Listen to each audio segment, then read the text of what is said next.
with Serge Vicente and Darnell Giovanni. No need to fight. Just listen up and get it right. Brothers in combat, baby. We rollin'! Yeah! All night long. Boom.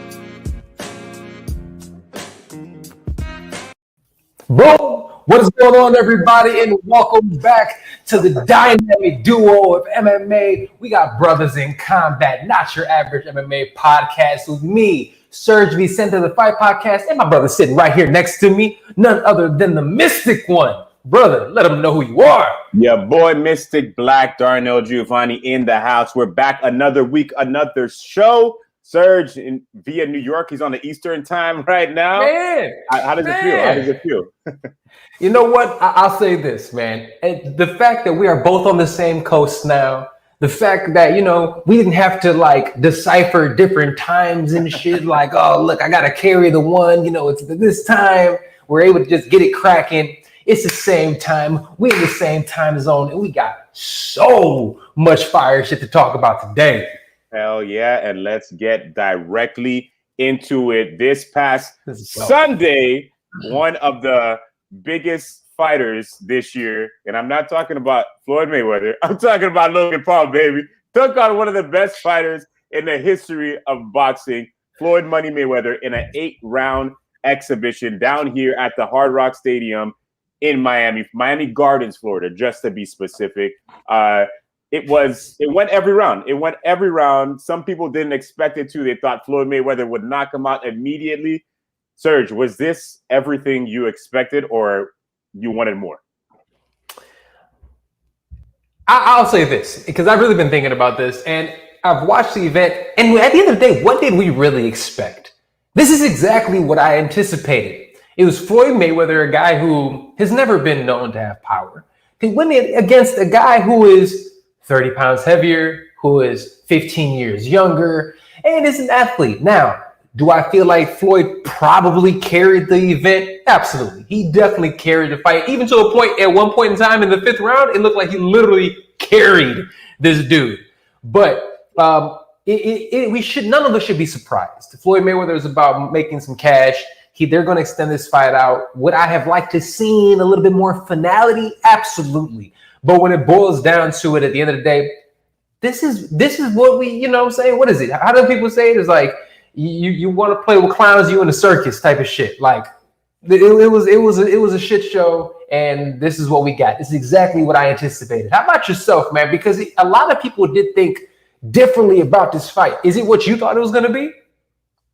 A bunch of my friends kept asking me, which is weird because when it comes to boxing, not too many of my friends really care about that, but I kept getting questions. Are you going to watch this fight? Are you going to cover this fight?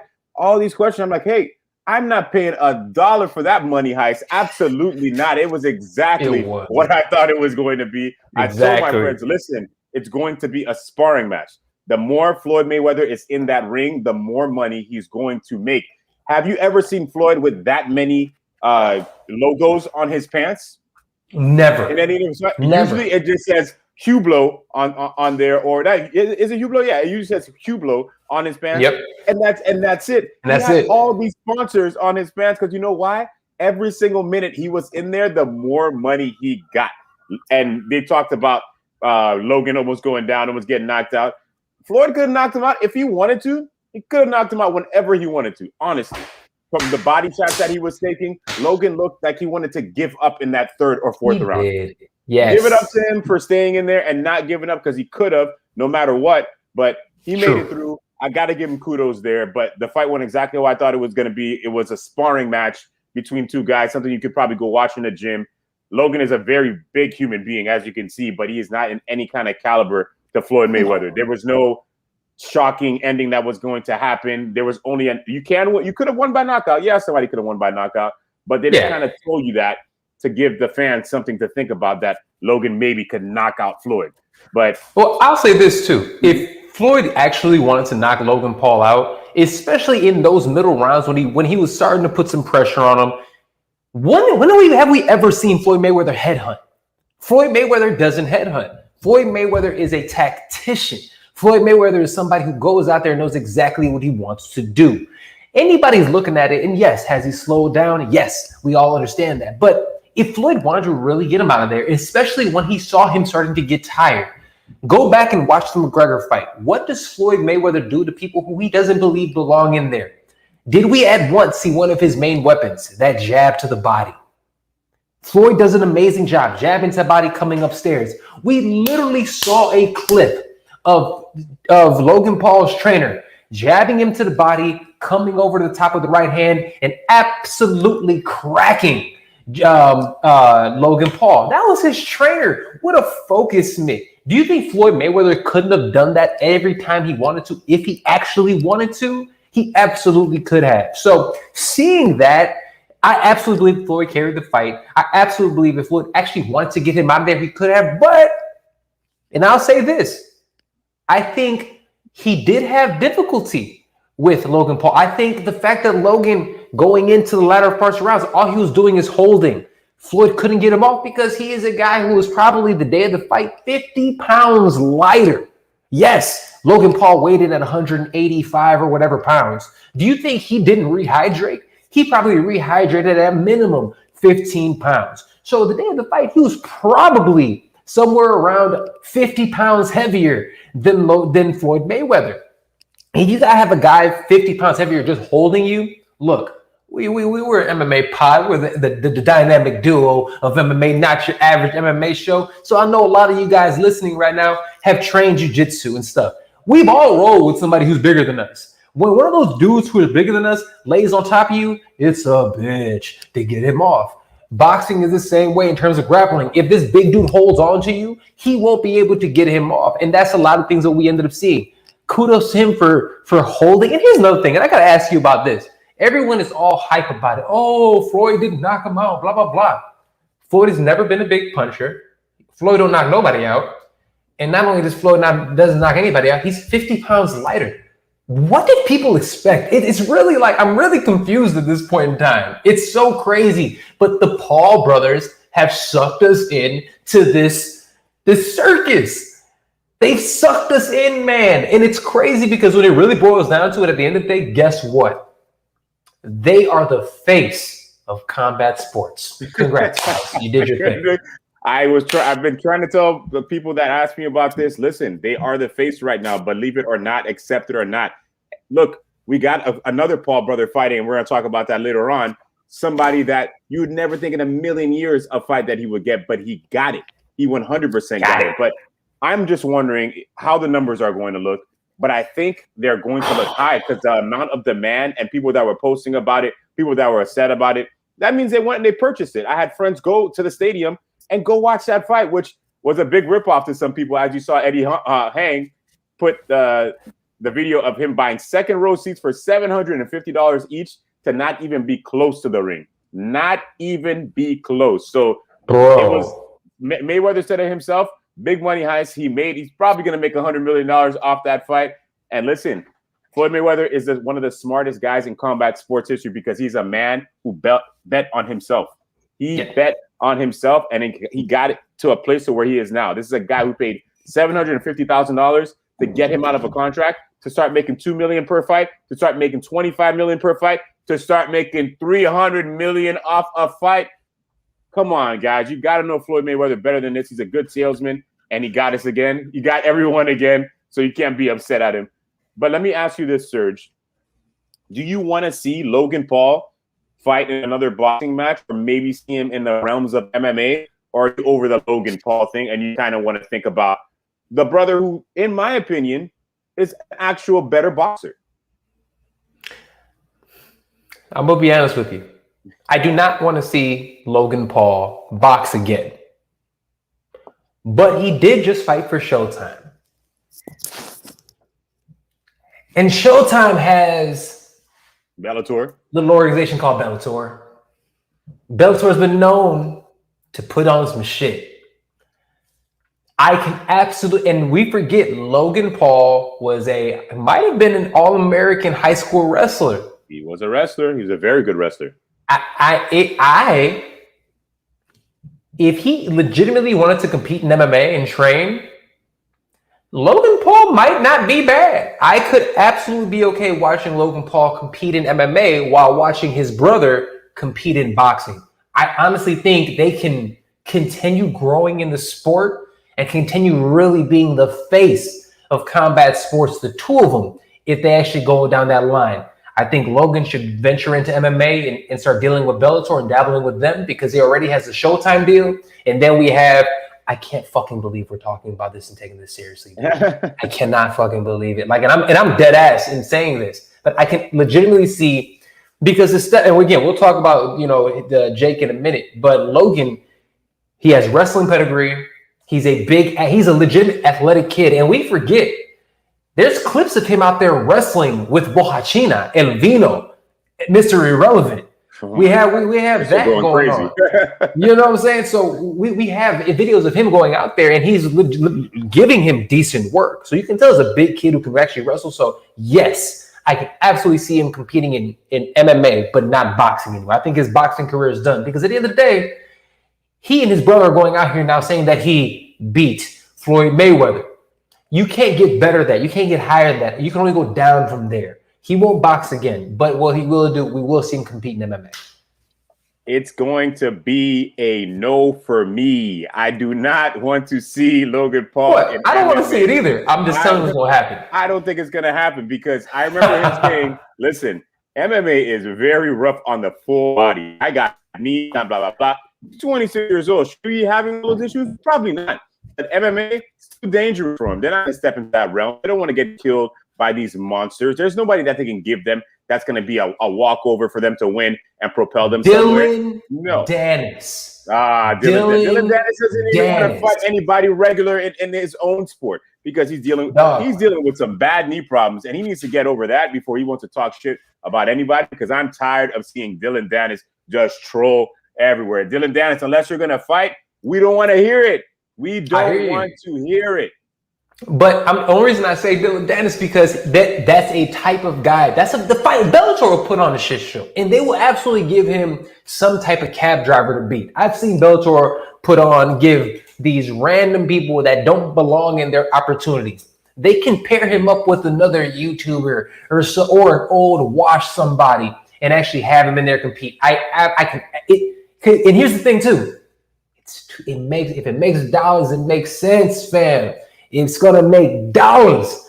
Hey, you're always telling me about the business, fam. This is business. If it makes dollars, it makes sense. It does, but I don't think Logan will do it. I don't think he will do it, and I don't think Bellator has enough money to throw at him for him to run it there. I don't think so. But Dana White seems to be warming up to him a little bit. They asked him a question this morning, and he said, I think about that. I can't really. Before I used to be like, hell no, I would never let them in here. And now he sees the demand that they have, and Dana White is making money immediately. Remember, Dana White has said a lot of things in the past where he wouldn't do it.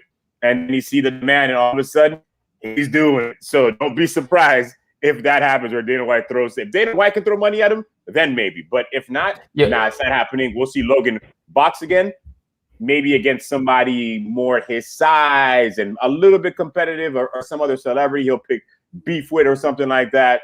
But let's go to somebody who's very impressive on this card. Chad Ochocinco. I put Johnson there. My bad. Chad Ochocinco, which I was just nervous about going into there because we did not want to see another Nate Robinson go in there and get knocked out by one of these legit fighters. But the way he spoke before the fight, and he was very calm, saying he's nervous. He's stepping into another person's land to where that's how they make their money. I like that he was saying that, and to me, he proved very well in that fight. Sergio, how did Chad look to you? And do you think people are putting that knockdown over the actual performances he had throughout every 4 of those rounds? Because man's just throwing a jab. He was doing a lot of different things. Give me a breakdown of Chad Ochocinco's performance. Here, real quick, put the camera on me. Look at me. Look at me. If you're one of those people out there that is shit talking on Chad Ochocinco, that's sitting here looking at that knockdown and is sitting here putting up memes like, oh, him like Nate Robinson, you're a clown. You're a sucker. That's what you are because Chad Ochocinco looked great. So what? He got hit. He's not a fucking boxer. He was a little out of control, but let's talk about what he did well. Chad Johnson honestly won 3 out of 4 rounds, and he was winning the 4th round. We forget that knockdown happened with a minute left. He won 3 out of 4 rounds. He rocked his opponent multiple times. He rocked him in the 1st round. He rocked him in the 3rd round. He was landing check left hooks. He was landing snappy jabs. He showed good footwork. He showed good head movement. He showed good awareness in the ring. Now, he was a little sloppy at times, and that sloppiness is what caused him to get hit. He was also off balance when he got cracked with that shot. So it made it look worse than it actually was. We forget the ref didn't even get to count because he was on his feet so quickly. Chad Ochocinco looked great. He made an amazing account of himself. He should be absolutely proud. And not only should be proud, all of us watching should be giving him nothing but our utmost respect. Because everybody who's going out there talking all that monkey ball, who's out here saying that he's a joke, he's this, he's that, that's what he gets. Obviously, you didn't pay attention to the match, because if you did, you can tell that he absolutely took this opportunity seriously. He cut 20 pounds just to make this weight class. He was training with the Charlo twins, sparring rounds with 2 of the best boxers in the world, and actually getting work in. He was training with Jorge Masvidal and sparring with him as well. He took this extremely seriously. He looked really good doing it. He should be proud of himself. I, as a fan of Ochocinco, as a fan of boxing, I think he made a great account of himself. Hold his head high. He won that fight. Salute to you, Chad Ochocinco. Hell yeah, man. I was so proud to see him. Miami boy from down here. Everybody was there to support him, from Terrell Owens to Brandon Marshall. The whole squad. The whole squad was there to support the whole him. I Am Athlete pod. All of them were there. And they were talking about it on their podcast, and all of them showed up there, which I love to see that. And as soon as Chad started and I saw he was being patient, I love that. I know at one point he got a little reckless and they were throwing some crazy guns at each other. But hey, it's a fight. At the end of the day, it is a fight. Has to break out. And the fact that he was willing to even do that with somebody who fights bare knuckle in MMA, that shows you the tenacity and the want that Chad for anything that he does. And he said this, anything that he does in his life, he puts his full effort into it. And you can see that he was putting in that work, and it showed in that boxing ring. And I personally want to see him box somebody again. And the person I want to see him box was that guy who was talking shit during the press conference, and he kept asking all these questions about, are you legitimate, blah, blah, blah, saying all this stuff. Go fight Chad Ochocinco then. He's talking about he's a boxing coach. All right, boxing coach, fight Chad Ochocinco and see what happens. I would love to see him back in that boxing ring. Hopefully, and on the next card they have, we get to see him again. Cool, calm Ochocinco. But as a full event, Sergio, did you enjoy that card? It was the from the Badu Jack fight to Hurd Luton, which was very crazy. If you want to talk about anything else from that card. All right, well, let's talk about this. The card itself, I can give it a C at best, to be honest with you. The C at best. I think we are similar in this regard. Maybe not. I guess I understand what them putting. I love Diaz and Mero. I watch their show every week. Mm-hmm. When you have these individuals out there who do not understand what they're watching, all they end up doing is shit talking these athletes. That's not fair to those athletes. I don't like that. I've never liked that. I think it's ridiculous. I think we saw what Snoop did on that first Triller card with Mike Tyson, and I think they've been trying to just up it every time. I think it's a mistake. Don't do that. You're making people look bad, and also you're making a mockery of the sport once you do those things. I don't like that. So for me, that already knocked it down. Also, after that, I don't like events outside. It's raining. Why would you make an event outside in Miami? It rains every 10 minutes in Miami. Why would you do that? So it's fucking pouring out there. You have to stop. And what does that do? Let's talk about the Jarrett Hurd fight. Now, I'll say this. Jarrett Hurd has the worst fight IQ in the history of boxers. It's so upsetting to me because he has all the ability. Jarrett Hurd is somebody who has great power, but we've said it time and time again. He's actually beaten.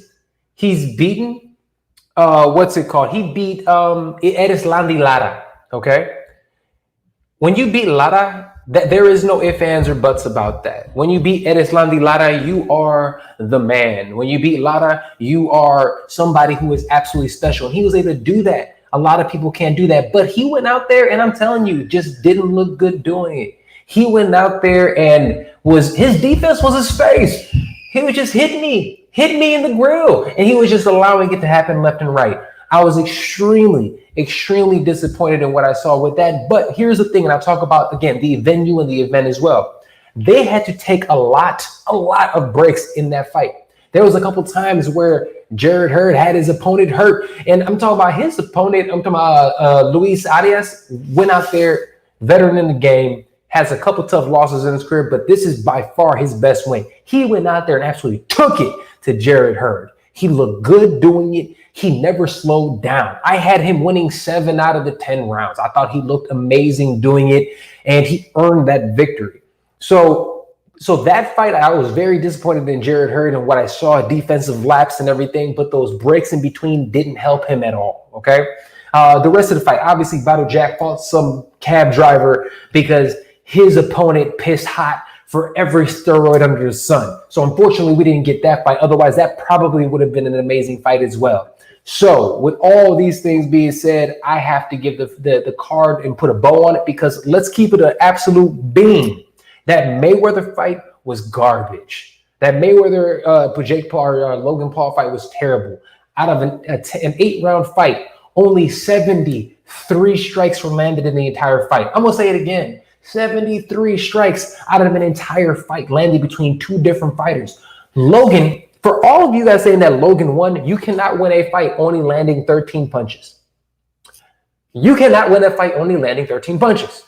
Okay? So that is why I'm looking at it. I'm disappointed the event wasn't entertaining, and it begs to question how long can we continue with these sideshow type events headlining big cards. It really starts for me to bring the question is how sustainable is this business model? Well, speaking of that, we threw another one on top of there. Jake Paul is taking on Tyron Woodley in August. Of course, that was announced last week, but they had their official square up face-to-face the first time, and energy. I was down there in Miami at Fifth Street Gym, Muhammad Ali's old gym. I was in there. That energy it was a good energy in there. I was getting pumped. I'm just like, oh man, this feels so good. Another Paul brother headlining a Showtime pay-per-view card. I personally think this one might outsell the Mayweather card that we just saw now. I think it will outsell it. Tyron Woodley is going in there against a 23-year-old YouTube star, but professional boxer. I'm gonna give him that because he goes in there and he puts in that work, and he's fought Ben Askren, who's not a boxer, but he is a combat sport athlete. But now he's getting in there and he's fighting somebody very legitimate. You know, Serge, you seeing that face off? You seeing the way Tyron Woodley was talking to him? You're seeing the pictures that they're taking promotionally wise. Are you interested in this fight to see what's gonna happen? Are you team MMA and I want to see Jake Paul get knocked out, or are you? I want to see an actual good fight to see if Jake Paul is legit. Obviously I'm team MMA, but I'm also team, because here's the thing. I'm team MMA because at the end of the day, as annoying as these kids are, I don't want to imagine the Twitter world and these dudes if he actually knocks out Tyron Woodley. It's nauseating to think about it. I don't want it to happen.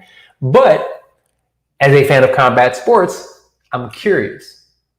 And I'm actually excited about this fight because this is, I don't want to say this is an appropriate step up, because for Jake Paul, I think this is a huge step up. I think a lot of people don't realize it. It's a huge step up. Tyron Woodley is somebody that has trained at Mayweather's gym for years. In 2013, when Jake Paul was over here playing grab ass on Disney, Tyron Woodley was knocking out Robbie Lawler, okay? Shit like that was happening. So we have somebody who is a combat sports athlete who actually knows how to use his hands. We're not talking about a Ben Askren that was 2 months removed from hip replacement surgery. Guys, he was removed from hip replacement surgery. And he was a guy that, if you look at it, never had any hands.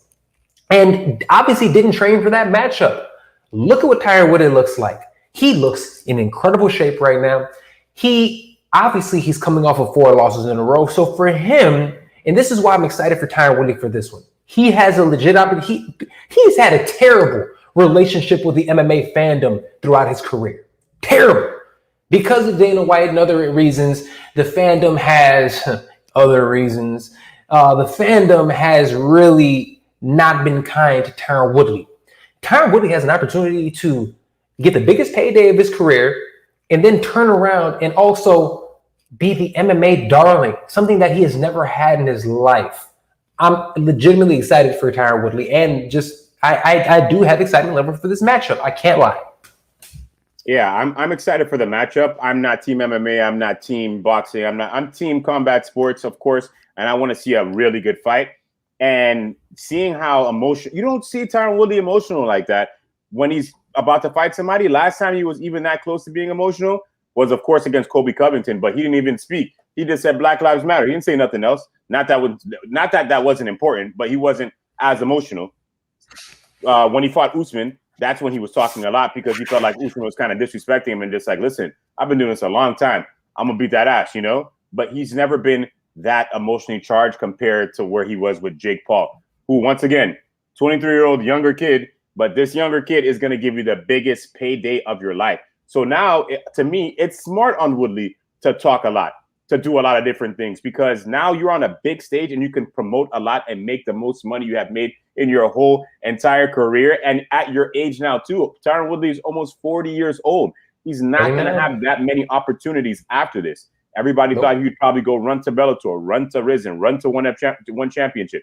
No, he ran to a Paul brother to make the biggest payday of his life, and it's smart on them. And I feel that we're going to see if Jake Paul is a legitimate athlete. Now, I don't know, boxer too, of course. No, I think Jake. To be fair, I think Jake is a legitimate athlete. These two kids are athletes, okay? And I'll be honest with you, Jake is a legitimate boxer.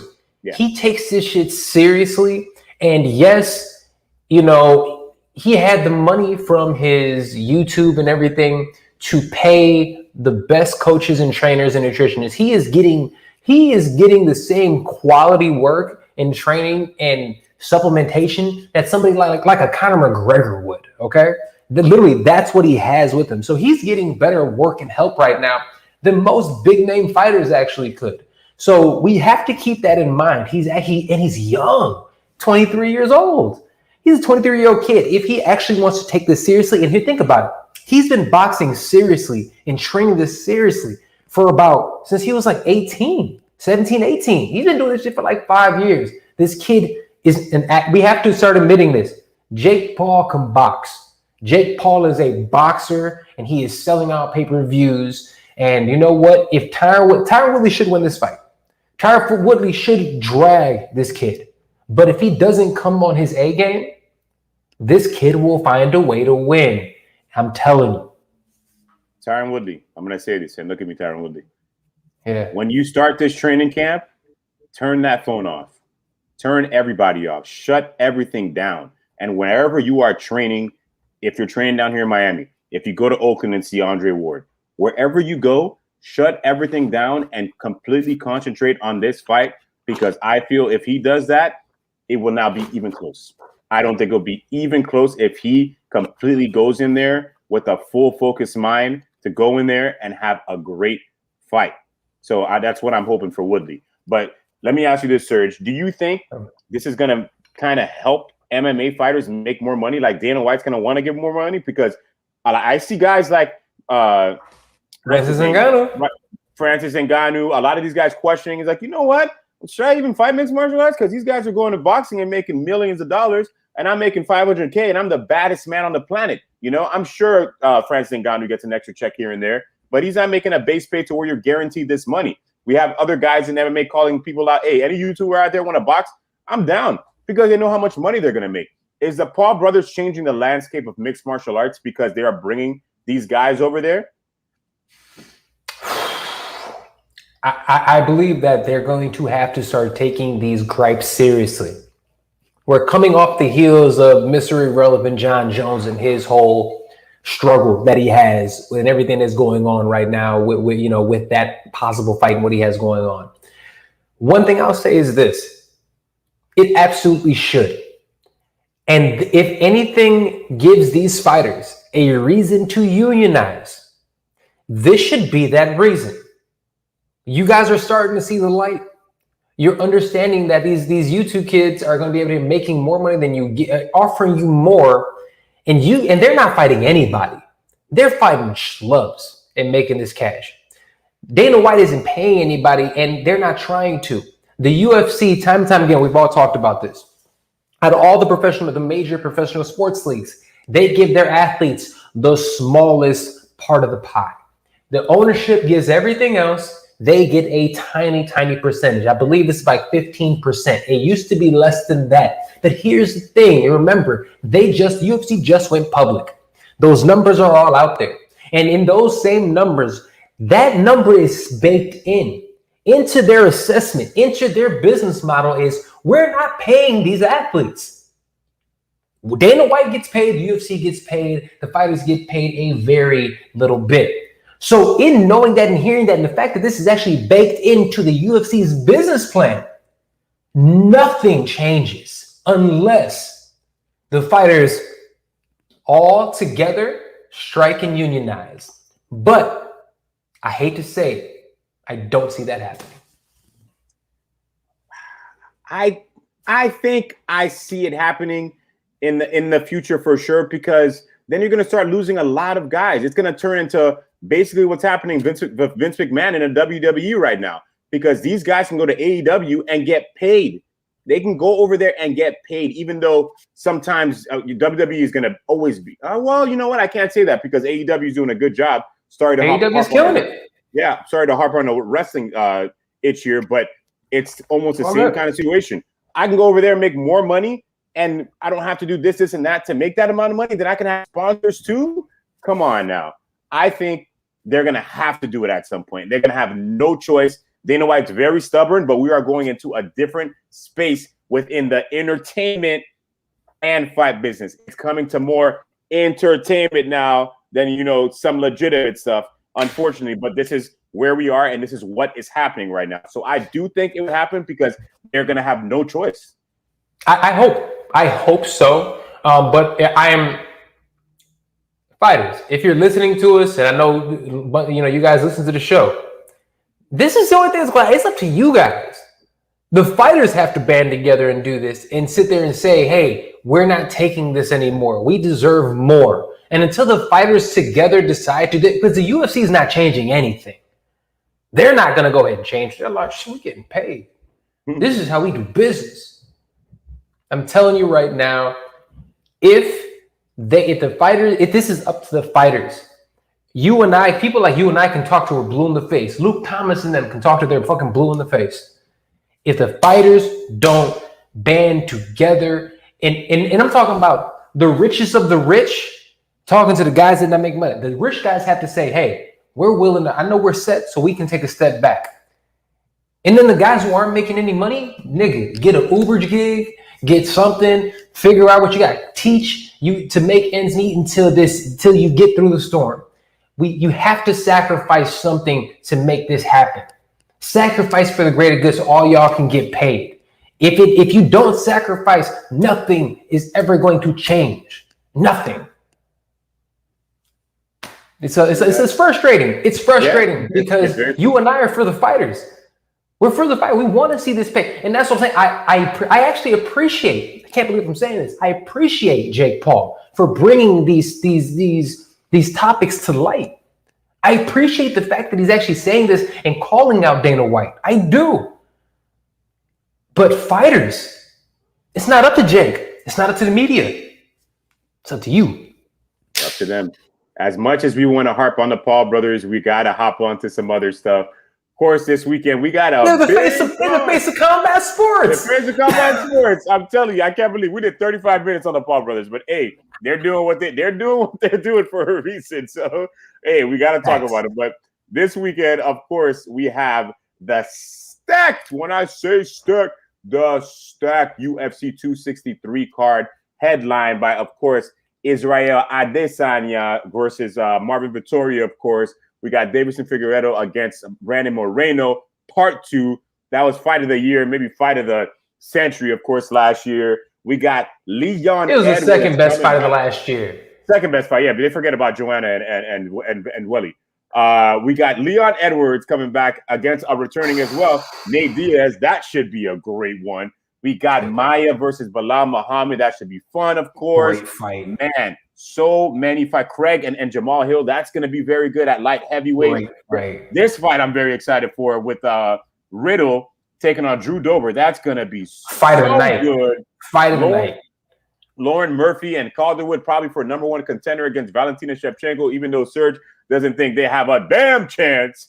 But that is on there as well. Fresh meat. We got so much on this card, of course. But, of course, we're going to start with the main event of the evening. In a rematch, Israel Adesanya takes on Marvin Vettori.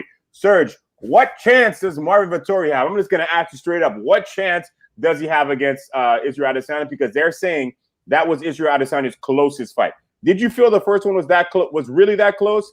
And do you think the second one would be any closer than it was? The fight wasn't that close, guys. It really wasn't that close. Go back and watch the fight again. And I know that in the Verdict Global scoring card, which Verdict does an amazing job, all of them had Marvin Vettori winning the third round, which I did as well because he was able to control and hold Israel Adesanya down. But if we remember that entire card, go back and watch it. On the feet, he was absolutely getting destroyed on the feet. Also, every time Marvin Vettori attempted to take down Adesanya, aside from that third round, he was literally getting stuffed at every moment. Now, a lot of people have admitted this, and they've said it. Adesanya's takedown defense, especially at middleweight, has gotten better and better each and every fight. To the point now that at middleweight, he's almost impossible to take down. So I will say this. Okay, to answer your question, do I think the first fight was that close? No, I don't. I think people are kind of just blowing smoke to try to sell this fight. So let's start with that. I'll let you we can get active. I'll start with that. I feel that Israel Adesanya is going to come in there with a crazy vengeance. Like we're going to see a very, very charged up Israel Adesanya. Notice he has not done that much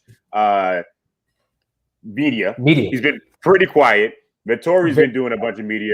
They did media together, and they're already blowing up. I'm excited to see what's going to happen on Thursday at the press conference because they are going to talk that talk. That's going to happen. So, of course, the animosity is going to be exciting to watch. And Vettori is a guy who has a temper, and I feel like that his temper is going to that aggro shit is so annoying. So it's going to make him make so many mistakes in there. And I feel that Adesanya has shown that he is better. Marvin Vettori has shown nothing that he is better. I respect him, of course, as a fighter, but where has he gotten better?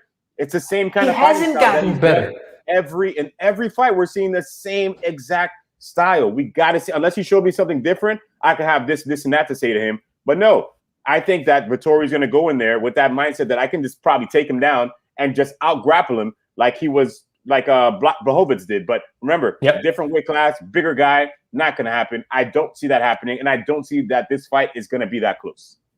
I'll be honest with you. This fight looks very similar to Adesanya versus Elvino Bohachina, okay? Yeah. It's going to look similar to that. He's going to tear this dude apart.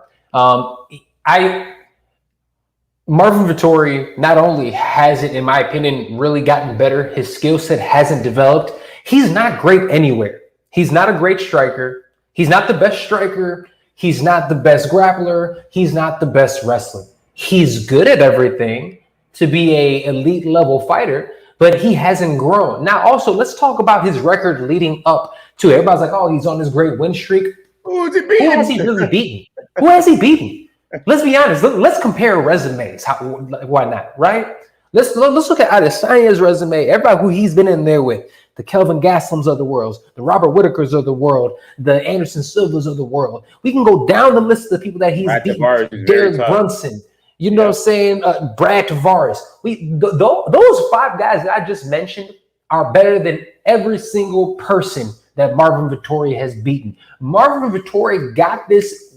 He was gifted this because Robert Whittaker wasn't able to fight on this card, and Adesanya wanted to make sure that he was able to stay busy and consistent. He is a active champion. It's just something that we all appreciate, and that's why he's such a big star in the sport. But Marvin Vettori got his butt whooped on the feet by somebody that is a much smaller man than him. And he even got rocked a couple points. And I'm talking about against Kevin Holland a couple of fights ago. He literally was gifted a title shot because of a win versus a guy who is not a real 185-pounder. Why did he get this spot? Because guess what? The champion is already cleared the weight class out. And now he's starting to lap you guys like the other Nigerian is doing at 170. Yeah, we got to play some kind of a devil's advocate.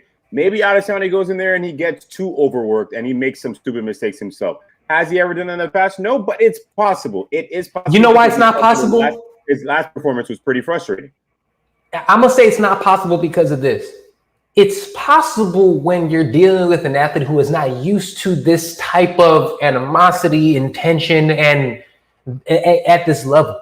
We're talking about a man that has over 100 combat sports career wins, not fights, wins. He has over 100 career wins in the combination of MMA, kickboxing, and boxing. He has over 100 career wins. You're not going to rattle that man in the competition. He's locked in. He is solid. He is even one of those guys that is willing to die in the ring to win. Marvin Vettori has nothing, in my opinion, for the last style bender.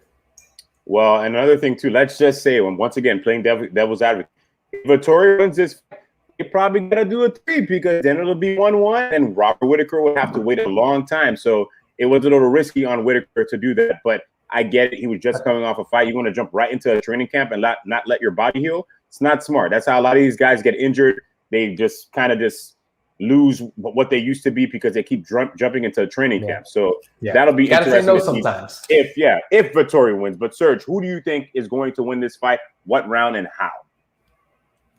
Adesanya, second round knockout. That's it. I am going to say Israel Adesanya wins by decision, but it's going to be dominant. It's going to be like some 50-43 because Vettori is a little bit hard of a guy to finish, to be completely honest. So I think he dominates him for 5 complete rounds, 50-43, goes on to fight Robert Whittaker sometime in the fall. I think he beats Robert Whittaker. I think thinks he beats him again, and then I think he tries to go back up and get that 205 because I feel he's a guy to where if he didn't complete something, he wants to go back up there and try it again. And it's not like he did a horrible job against Blachowicz anyways. But dude, it was 2-2 going into the 5th. Yeah, it was 2-2 going into the 5th. And I totally agree with you. I think he's gonna go out here. I think he's gonna beat Vettori. He's gonna get Whittaker. He's gonna beat Whittaker. And then I think he's going to take 6 months off and actually build his body up to actually be a legitimate 205er. Yeah. If he does that, 205ers, I'm telling you now, you can cancel Christmas. Y'all ain't winning shit there either. And in the co-main event, talking to you too, Jerry. We got Brad Moreno taking on the UFC flyweight champion Davidson Figueiredo, man, who's a beast, an animal of a human being. Serge, do you see this going the same way it did the first time, or are we going to see one of these guys go in there with some reckless abandon, as they like to fight, and maybe finish the other? I think this fight's going to be competitive. I think this fight is going to be because I think Brandon Moreno is a dog and he comes prepared. We're going to see, I don't think it's going to be the same because I think a lot of us forget the champion wasn't able to go home last time. He won his title and then defended his title 3 weeks later. Yes, Brandon Moreno was also on that card, had to fight 3 weeks later, but he was able to go home and relax and heal up at home. The champion, who is a much bigger man, who has to cut a lot of weight, wasn't able to do that. So he wasn't able to recover fully. He wasn't able to get to his body to the weight place he needed to before he had to cut weight once again. And we forget, I believe he ended up cutting weight a couple of months, so it was 2 quick weight cuts back to back. So how do I see this fight going? I think it's going to be a good fight, but I think the champion in this weight class is a champion for a reason. The man who saved the flyweight division, the baddest hairdresser in the land, the most savage sushi chef out there, the platinum blonde Davidson Figueiredo. He is all of those things, man. The man does a lot of stuff in his life, and you got to appreciate that for him. But I don't think this goes the same way it did the first time. I think Davidson made a big mistake. Not made a big mistake. Well, yes, he did. Don't take fights that fast, especially being a champion. You have to be very careful and very tactical the way you go about all your fights, because having that belt gives you a whole different kind of lifestyle, and it gives you a different payday as well, and a lot of other things that you get for being a champion. So I don't think that was. I still had him winning that fight. But I think he won that too, because it's one of those circumstances where he dominates people so much that if anybody even hits a strike on him, oh my God, he caught him. He rocked him. Oh, he got him.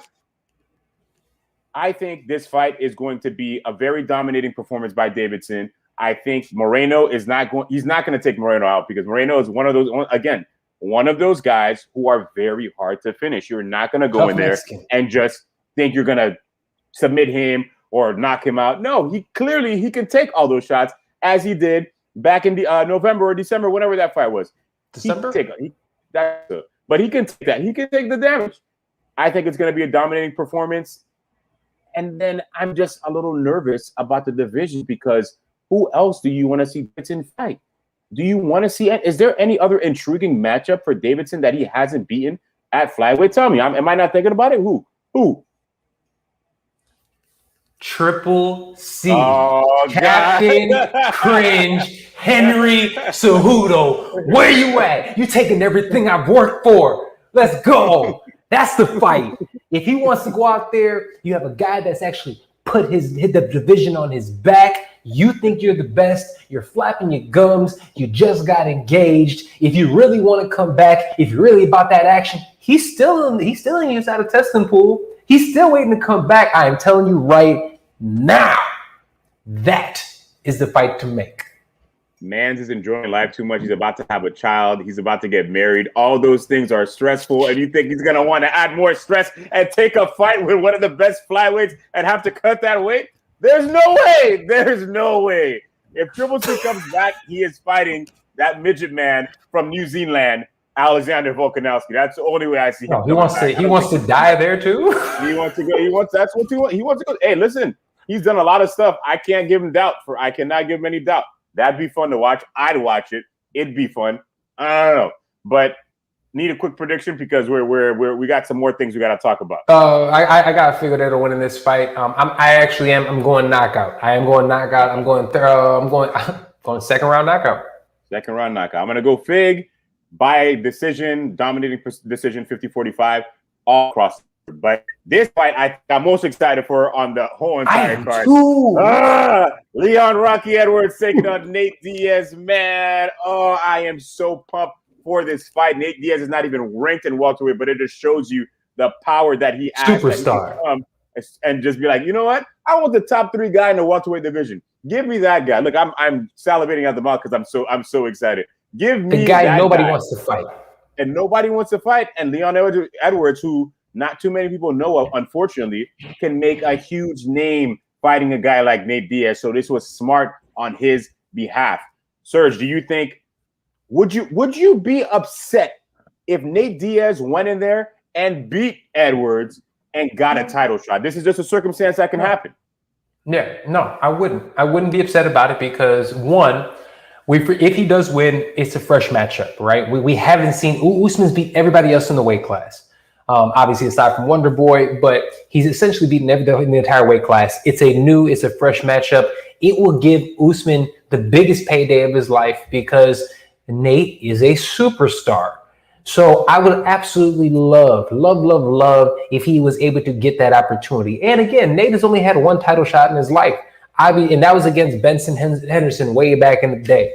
So if he had an opportunity to go out here and actually get that title shot off of this one, I'd be so excited for him. I think it's a good. I think the fight itself is great. I think it's 2 guys with 2 amazing weight classes. And I'm telling you, I think Leon Edwards is the best man not named Kamaru Usman at 170. I am so high on this kid. I'm telling you, I think people have been sleep on him. That dude can strike. He can grapple. There's nothing. I mean, he got a hard rap because of the 2-piece Minnesota. I think people have been thinking he's a joke ever since then. I'm telling you, this dude is a 3-piece. He had a 3-piece Minnesota. So, and my bad, Miami. They had a 3-piece Minnesota. So I look at that and I say, man, this is a dude who can actually, I think he would give Kamaru Usman a better fight than Colby Covington at this point in time. It's so crazy to me to see Nate Diaz and how much of a celebrity / superstar he is. You see the first episode of Embedded. He comes off a private jet. They're staying in a huge house. He's got these chains on, these diamond iced out chains around his neck. Nate Diaz is a superstar, and he's been saying it for a long time. I am the guy that runs this game. I am the name. I haven't gotten paid. I am the man, and it is amazing to see him do that. But this is going to be tough. This is no easy matchup. It is going to be tough. This is no easy matchup to walk into. But stylistically, it's one of the smartest fights that Nate Diaz can choose, because Leon Edwards isn't a guy that's going to be like, oh, let me wrestle you the whole time. Let me just have you on your back the whole time.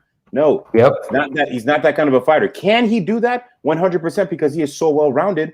But he's going to sit there, and they are going to stand, and they are going to go at it for sure. And I feel like it's going to be more of a competitive fight than some people might anticipate, because of how good Leon Edwards is. I agree, Leon Edwards is very good, but Nate Diaz is very durable, and Nate Diaz is very good at 170 pounds. Nate Diaz is a very good boxer, and Leon Edwards is a guy who likes to box. So I think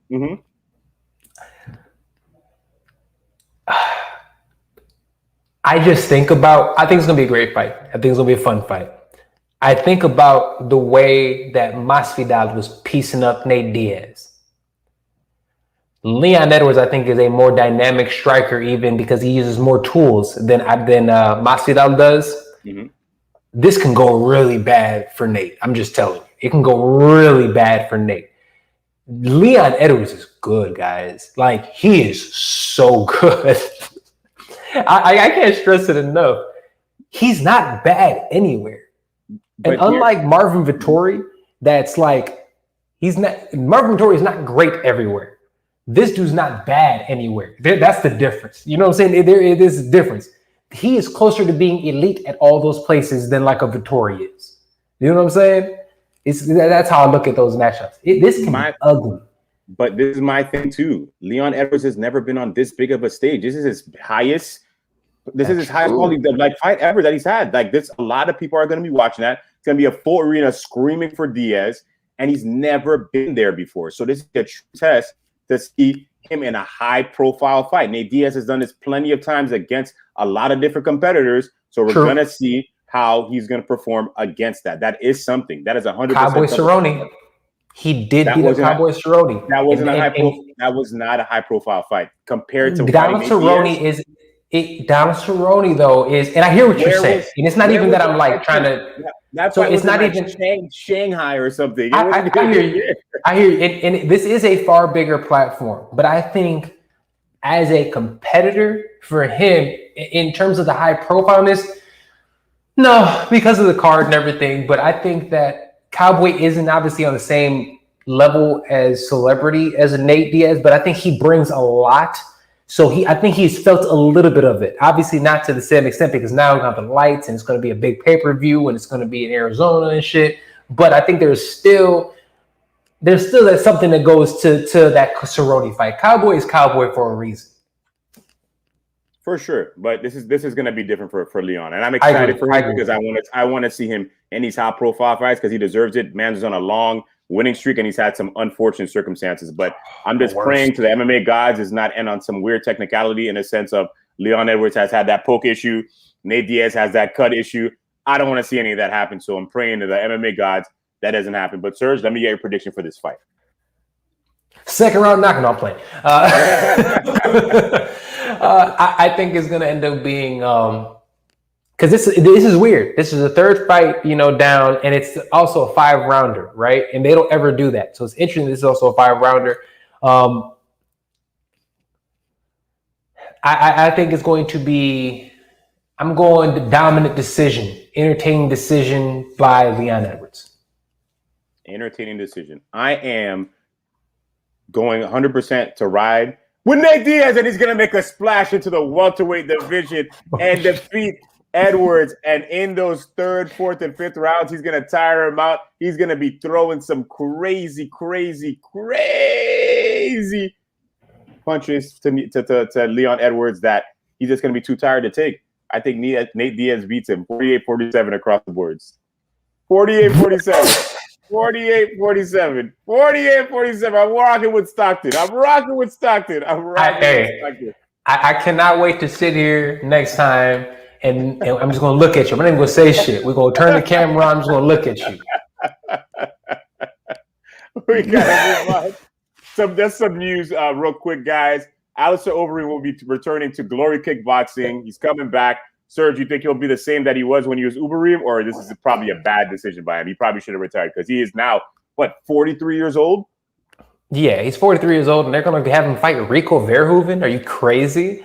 Rico Verhoeven is the best heavyweight to ever fight in Glory, okay? Record-wise. Obviously, Overeem fought there back in the day when he was Overeem, when he was going against the likes of Tyrone Spong and Gokhan Saki. He was doing all these fights, and he was just a marauder. He was jacked. He was walking through, and nobody in the history of kickboxing has the knees like a prime Alistair Overeem, okay? If you haven't had an opportunity to watch a prime Overeem, the dude is amazing. But at the same token, if you haven't been able to see Rico Verhoeven, he's a young, huge heavyweight. He throws great knees. And now he's finally found his power, and he's knocking out the likes of a Badahari and others.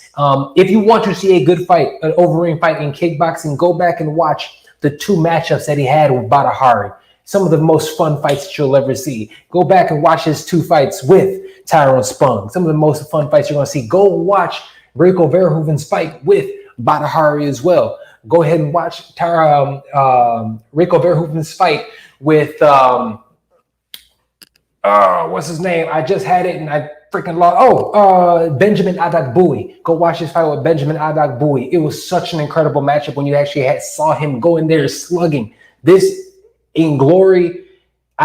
If you guys like striking, if you like stand-up, if you like straight fisticuffs, you want to watch Glory.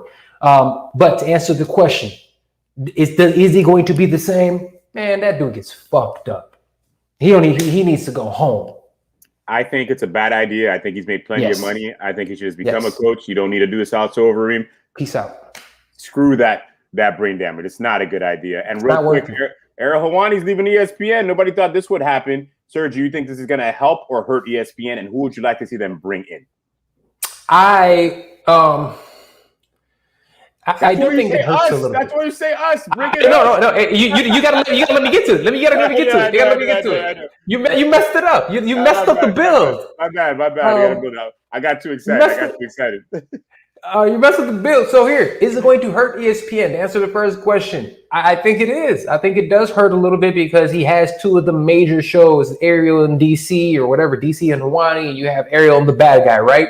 So that's a big hole that's leaving. And he is really the face of combat sports. But good riddance, because you just made space for the dynamic duo in MMA, Brothers in Combat, ESPN. Fuck with us. Hey, Helwani, I'm coming for you. The Brothers of Destruction are coming for you. And what you're going to do when Serge and Mystic Black come to attack ESPN, we're coming for you. Let's go, Uso. Let's go. But guys, we got an amazing card this weekend, of course. Make sure you watch UFC 263 from Arizona. It's going to be an amazing card from the prelims to the main card, of course. We will be back to discuss the results next week right here, same place, right here on YouTube. Brothers in Combat, we out. And wait, Sergio, anything you want to say? Anything you want to add on? Let them know. That's how it is, Brothers in Combat. You know how we gets down. Fight Podcast. Love you guys. Make sure you guys are following Mystic Black MMA everywhere. We'll be back. Appreciate you guys. We're out. Boom!